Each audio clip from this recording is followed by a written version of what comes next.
welcome to Lintec Vlog.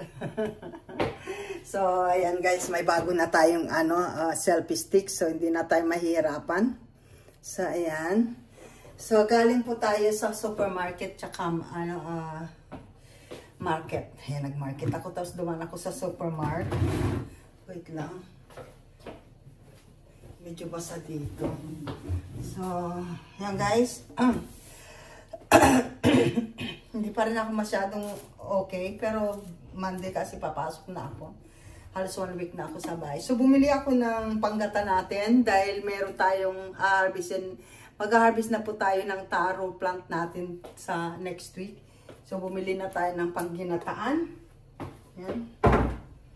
Tapos, meron tayo ditong sardines. Parang Hokkaido siya. With sunflower oil. And dahil galing tayo sa market guys, dahil meron tayong, pagka may mga ubo kayo guys, ay kailangan natin ng maraming luya. So dahil nga nahihirapan akong huminga, hindi muna ako nagko-copy kundi nagsasalabat ako. So kailangan ko ng maraming luya. Ayan. So, yun guys. Tapos, dahil hindi ko nakita yung mga bilog na Thailand garlic natin, pumili na ako ng nakabalak. Ayan. Nasa 9 euro po to. So, na lang. Hindi na ako magbabalak. Ganun na lang ako ng ganun. So, ito po yung nabili natin. And then, meron tayo ditong Baguio beans. Ang ganda niya. Mga bagong pitas. Ayan, ang tataba niya. Oh, grabe. Oh. Sarap. Mahilig kasi ako nito yung ni-steam ko lang. Tapos nilagyan ng sibuyas, kamatis, bagoong. Na may sili eh. So, ito lang yung pinamalingkihan natin galing sa market. So, marami tayong pag gumagawa ako ng salabat, merong lagi akong lemon. Ayan. So, yan guys. Yung ating pinamalingkihan sa market. And sa supermarket, yun yung gata. Tapos, bumili ako ng bukas, Sunday. So, ayaw ko magluto ng matagal.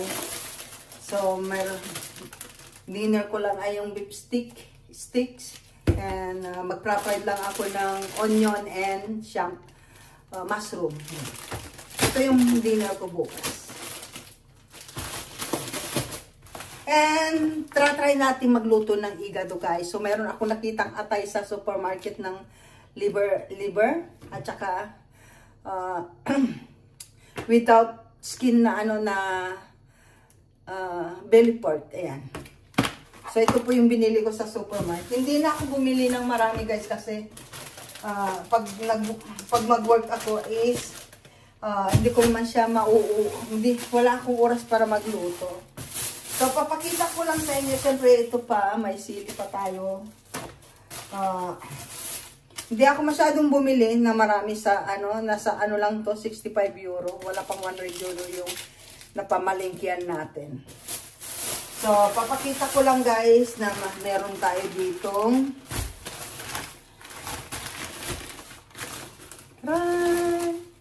I know, kilala nyo yung isda na to guys. Mahal sa atin to, mahal. Ayan. Meron po tayong red sniper or maya-maya. Ayan guys. Siyempre, kung mahal sa Pilipinas, mahal din dito kasi mas mahal ang isda dito. So, ayan guys, oh. So, ang gagawin natin dito siguro masarap ito dahil may tayo is, kung hindi sinigang,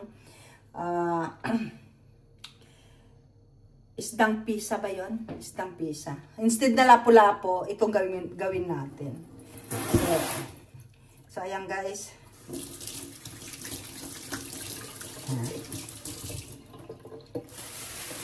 So, ilalagay muna natin yung plastic doon. Nila dito, napakalinis nila pag nagbenta sila ng isda kasi diba, pa siya. And then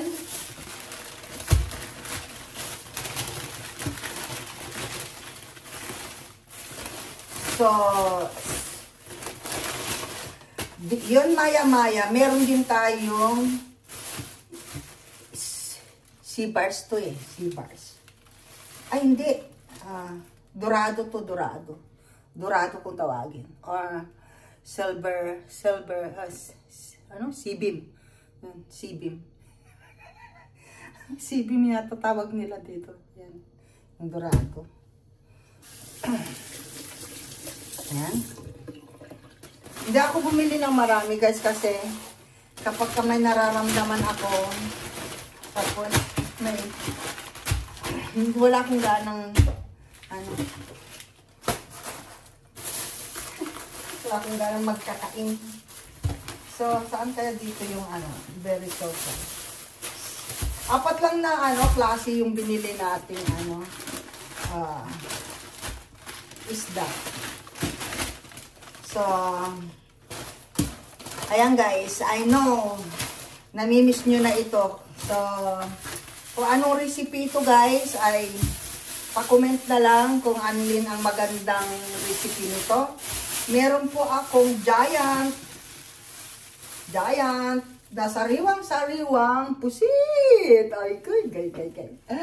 Ayan, di ba guys? O, sariwang-sariwa siya.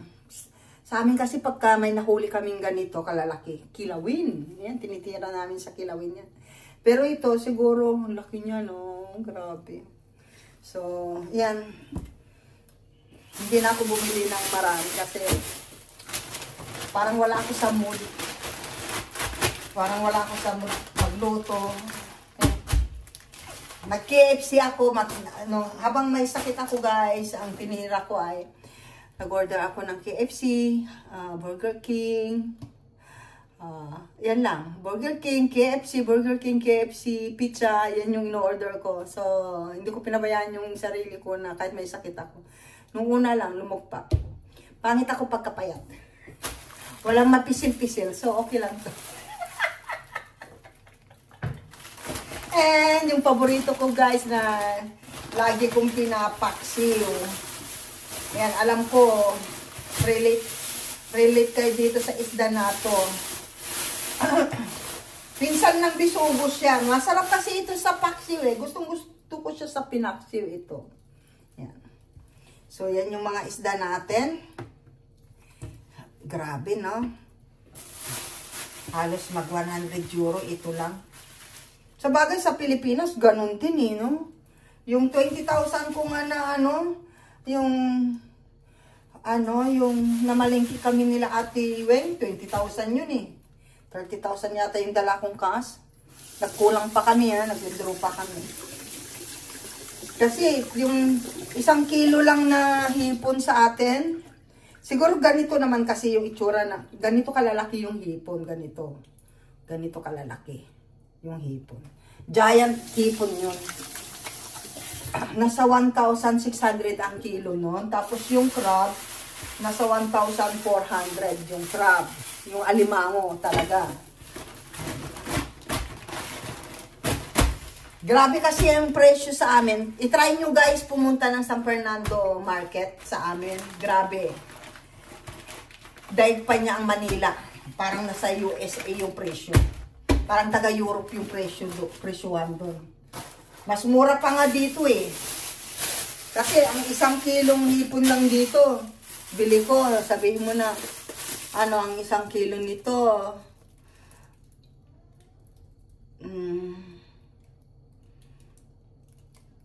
Mas mahal pa rin dito.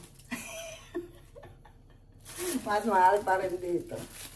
Whatever, kasi gusto natin, di ba? Yan. So, yan guys, yung ating nabili. So,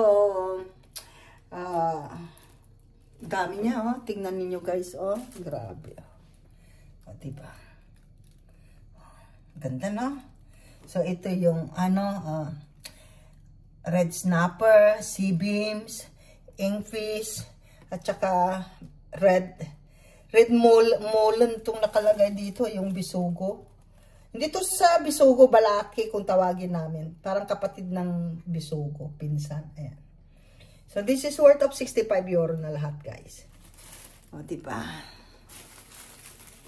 Pero, siyempre, worth it naman na yan kasi alam nyo, Hindi ko naman lahat maubos yan in one time na kainan. So, kung sa Pilipinas pa to, baka tanghalian lang to.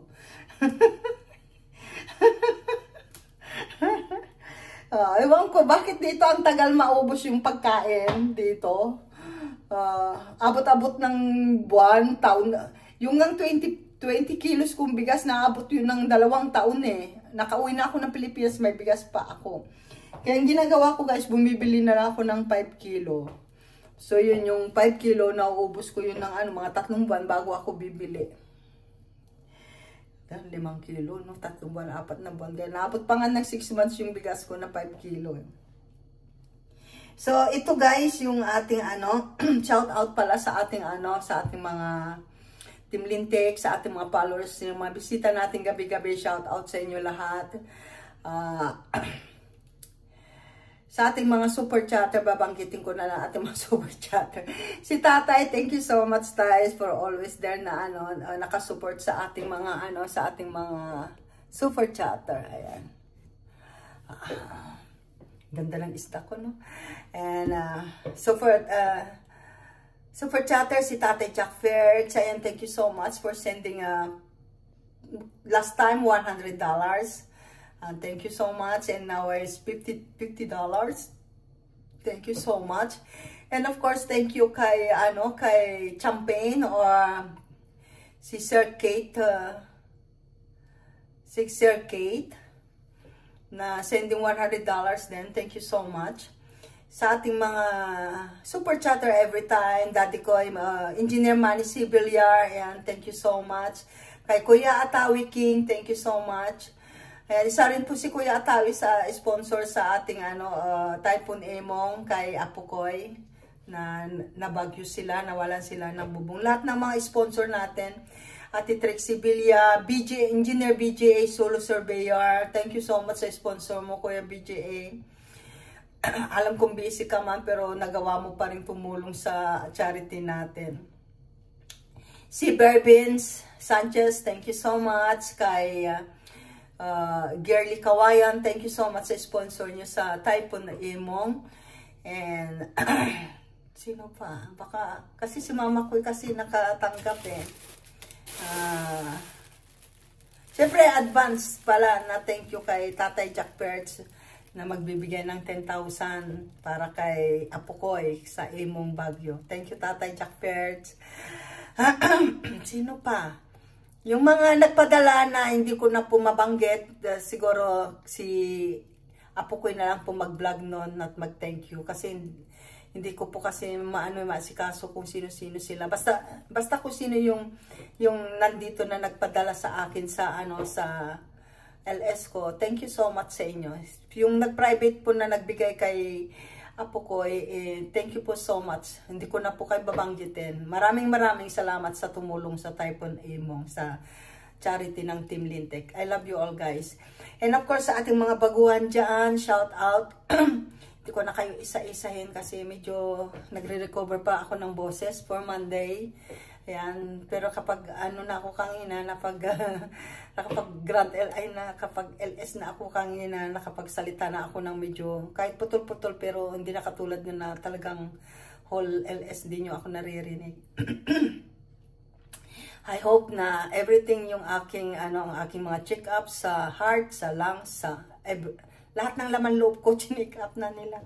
Yan, pero especially yung heart ko kasi yung medyo iniinda ko ngayon. Yung bigla lang ako nahihirapang huminga, yung biglang parang kakabog yung puso ko, parang feeling ko lumalaki, ganon. So, I hope everything okay. Nasobrahan lang siguro ako ng pagod.